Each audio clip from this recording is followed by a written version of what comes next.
Treasurer Josh Frydenberg, thank you for your time. We had a set of pretty Nice to be with you. grim numbers come out yesterday. Today, your speech is all focused on the strategy to get Australia out of this debt hole. What will get Australia out to the other side of this? Growing the economy. That's the best way to pay back this debt, to get more people back to work and to get Australians to the other side of this once-in-a-century pandemic.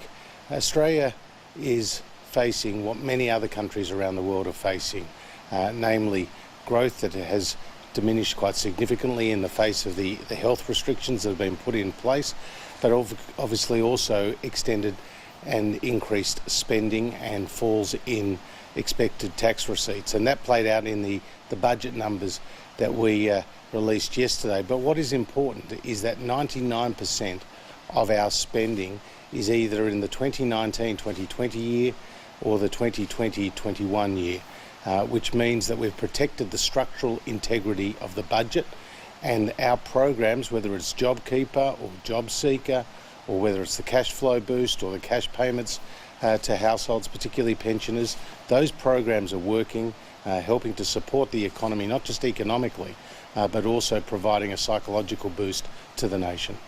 Yesterday's numbers had a projected unemployment rate of 9.5%. Are you still expecting that effective unemployment rate, those people who want more work but can't get it, to reach as high as 13%?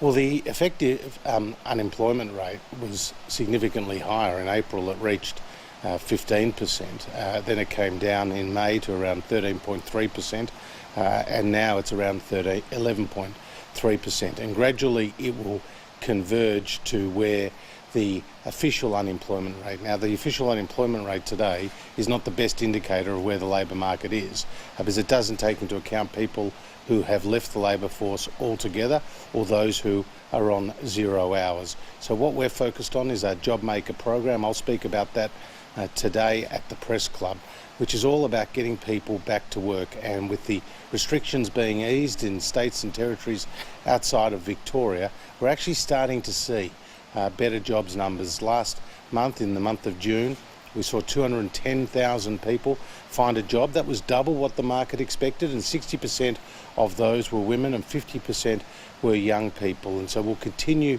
to see the economy opening up, but of course, how effectively we manage the health response and dealing with new cases will very much determine the speed and the trajectory of our economic recovery.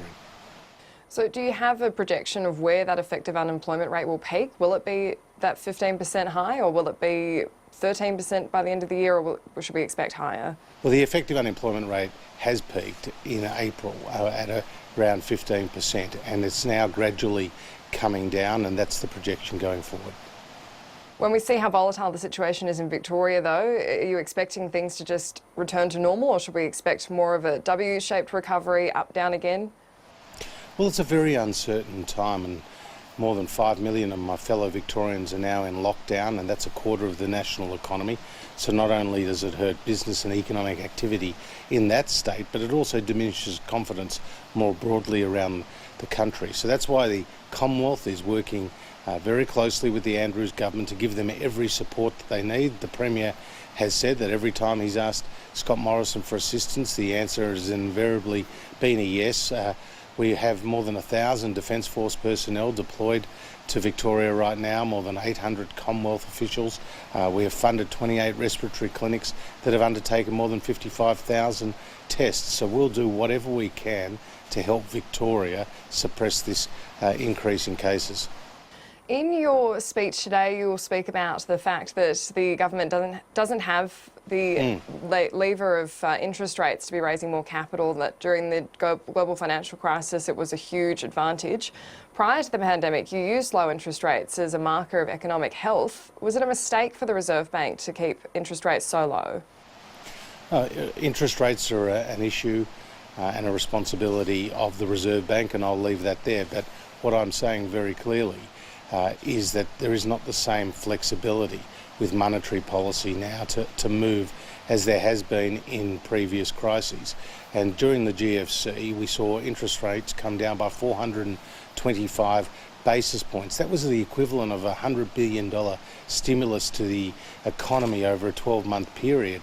What we've seen over the course of the coronavirus pandemic is interest rates come down to just 50 basis points to a cash rate now of 0.25, and that's where the governor has indicated that it will remain for some time. So there is not the monetary policy room to move this time round, which means that fiscal support is doing much more of the heavy lifting, and with $289 billion of economic support, $164 billion of which has been direct financial support, and $125 billion has been using our balance sheet alongside the RBA.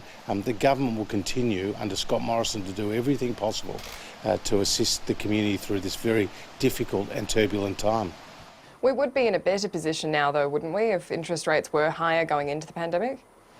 I'm not looking backwards, I'm looking forwards, and what I do know is that interest rates are at historic lows right around the world, and fiscal support, there's been more than $11 trillion worth of fiscal support and economic support that has been deployed globally by governments around the world. And I think it's really important to underline that Australia is better placed than nearly any other country, both on the health front as well as on the economic front. I mean, if you look at the number of active cases per million people, in Australia it's 156.